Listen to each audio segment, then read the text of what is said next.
মৈতরাঞ্চ সামান্য এতা পশুভি নরাণাম ধর্মেণ হীন পশুভি সমানম।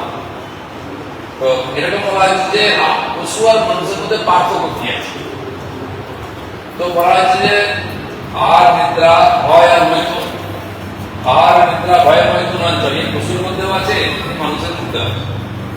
তাহলে পার্থক্য আমার দুটো পা আছে, মুরগিরও দুটো পা আছে, চারটে, তাহলে পার্থক্য কি? তখন বলা হচ্ছে ধর্মই তেষাম অধিক বিশেষ। ধর্ম এমন জিনিস, সেটা হচ্ছে মানুষের মধ্যে বৈশিষ্ট্য আছে, এটাই বৈশিষ্ট্য, এটা বিশেষ, এটাই অধিক আছে, এটা পশুর মধ্যে নেই। আর শেষে বলা হচ্ছে ধর্মের হীনা পশুভি সমানা। যে নিজেকে ধার্মিক করতে চায় না, ধর্মকে মানে না, সে পশুর সমান। সত্যি তো আমাদের থেকে ধর্ম বার করে নিলে আমরা পশুর মধ্যে খাই দাই জীবনযাপন করে সন্তানই হই।